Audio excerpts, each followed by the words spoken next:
Did you just hear what God was saying? Check it out in today's devotional video.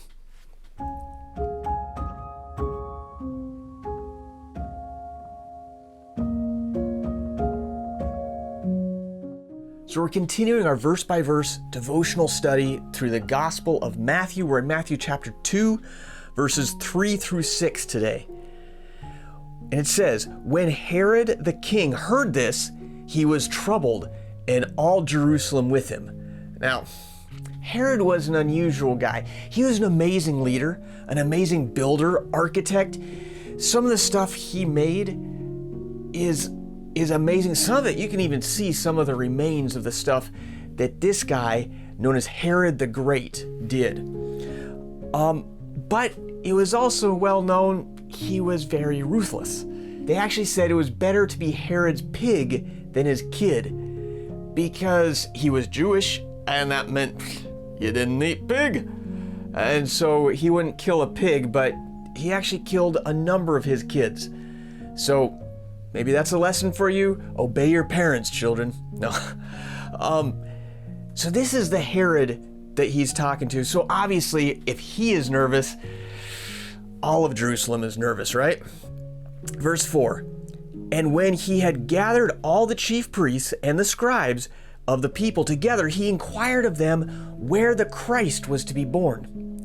So the wise men, they thought, if this guy's gonna be like the king of Jerusalem, the king of the Jews, let's go to the capital city of Jerusalem and let's ask the king there. So they asked Herod, where is this guy? And Herod's getting really nervous. He doesn't have a clue. And so what he does is he asks the religious people to look in the Bible, to look in the Old Testament and see where is this gonna be? Now, huge point for all of us. The Bible is always true. Put your faith and your trust in the words of God, and it's always going to come back true for you. It's always going to come back a blessing. It's always going to be awesome for you if you hold on to the word as the truth.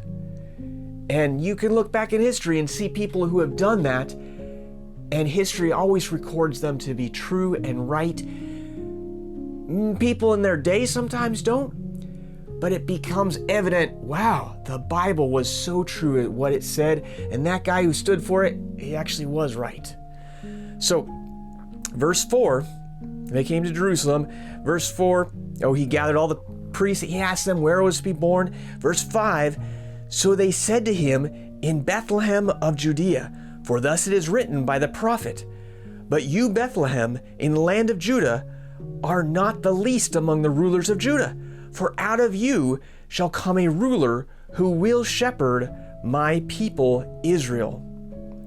So these guys, they had such a head knowledge of the Word of God. They had become so proud about their own understanding of it that they weren't willing to actually see, maybe I don't know everything. And it's hard for us. It's hard for all of us to realize I might not be the sharpest pencil in the pack, okay? I might not know everything. And there's so much about God that I don't understand. But hold on to the Word. And here's the thing. It's a trouble. It's a failure a lot of us have. We go to the Bible and we're pulling in all of our thoughts, our concepts, our theology, and we're trying to make and force the Bible to come into this box. And God's not confined by a box. And so what I want to encourage you to do is to actually unplug your ears a little bit and read the Bible today, this week, this month, or join us in our devotionals and actually listen. What does God want to speak to me about? And God, whatever you want to speak to me about, that's okay. I'll listen, I'll trust you, I'll obey you, I'll follow you. Take off your own concept that this is the box that God has to be in, and actually just listen to Him.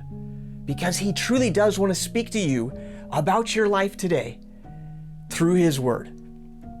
Give him a chance. I sure love you guys.